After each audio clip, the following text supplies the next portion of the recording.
मुश्किलों में आशीष। जैसा कि यूहन्ना की पुस्तक उसके 9वें अध्याय की 6ठी और 7वीं आयत में लिखा, यह कहकर उसने भूमि पर थूका और उस थूक से मिट्टी सानी, और वह मिट्टी उस अंधे की आंखों पर लगाकर उससे कहा, जा शीलो के कुंड में धो ले। मेरे प्रियो, बाइबल में हम पढ़ते हैं कि जब एक अंधे को प्रभु यीशु मसीह ने देखा तो परमेश्वर ने उस अंधे की आंखों पर मिट्टी लगा दी। आप कल्पना कर सकते हैं कि एक व्यक्ति पहले से ही अंधा हो और उसकी आंखों पर और मिट्टी लगा दी जाए।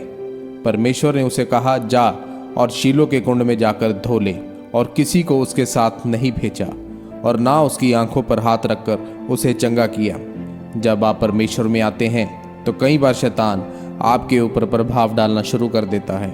बाइबल में लिखा है कि आप आसमान को देखकर मौसम का हाल जान जाते हैं कि सर्दी आने वाली है या गर्मी आने वाली है।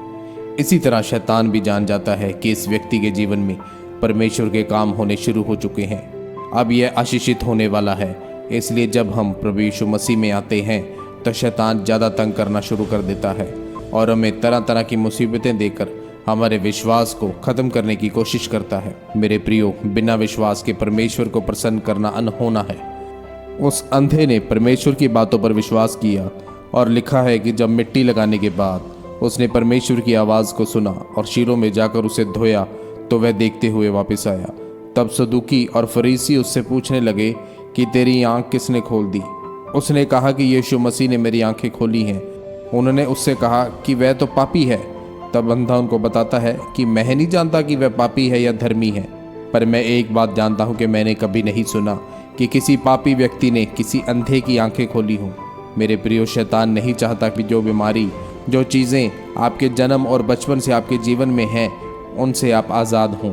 वह चाहता है कि आप हमेशा अपने पुराने दुखों में रहें और परमेश्वर के पास आ ना सकें। अगर आप इजरायलियों का जीवन देखें तो जिस समय उन्होंने गुलामी से छूटना था तो बाइबल बताती है कि उनका दुख और बढ़ गया था और राजा फिरौन ने उन्हें और ज़्यादा सताना शुरू कर दिया था, क्योंकि शैतान जान चुका था कि अब उनको छुटकारा होने वाला है। इसलिए अगर परमेश्वर में आने से आपके हालात और भी ख़राब हों तो इसका मतलब यह नहीं कि परमेश्वर आपके जीवन में काम नहीं कर रहा है। यह निशानी है कि शैतान मुश्किल में पड़ चुका है।